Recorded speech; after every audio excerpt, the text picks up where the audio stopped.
Today I'm going to talk about Our Missing Hearts by well-known author Celeste Ng. Now this is the first of her novels that I've read, but she's got a couple of prior. Everything I Never Told You and Little Fires Everywhere, and her works have been published in over 30 languages. Our Missing Hearts is about Bird, a 12-year-old boy who lives with his father in a tiny dorm apartment on the campus of Cambridge College. And his father is kind of a bookish sort who used to teach linguistics, but now seems rather downtrodden and works in the college library, and he absolutely refuses to discuss Bird's mother, who was a Chinese-American poet and who mysteriously disappeared several years ago. In fact, he stresses to Bird to pretend that she doesn't even exist. Bird's not entirely sure why. Bird is a rather introverted boy who experiences some bullying and isolation due to his features. His mother is of Chinese origin.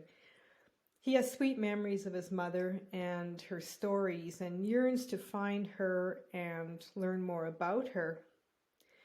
He remembers a good life, living together in a house, lots of laughter and home-cooked meals. But since his mother's left, he has been told to fly under the radar and keep his head low, so to speak, in order to avoid attention. Again, he's not entirely sure why.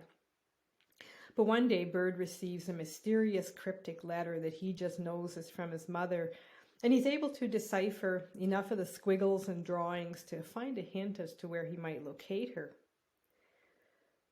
So off Bird goes to New York City, and the latter part of the book is about how he reunites with his mother and learns from her why she left and what she's been doing in her absence. And he also learns that what she does out of love for him. Now, the premise of this book is government interference and how perceptions of anything that is different from us, we can call it prejudice or nationalism or supremacist views, leads to rules that are set to control the population by fear of reprisal. And there's an eerie resemblance to the COVID crisis when blame was put on the Chinese, businesses were shuttered, schools were shut down, there was lost employment, the gap between the rich and the poor widened, anger blossomed, and protests increased. In the story, the government, under the guise of PACT, which stands for Preserving American Culture and Traditions, began extricating children, especially of Asian origin, from any household that presented views that contradicted PACT. As Bird learns the truth about his mother in New York, he's drawn into a group run through a network of libraries that seeks to find these children and return them to their families. As well, a major act of some type is unfolding that is hoped will bring about societal change. This book is a real warning that history will repeat itself time and time again.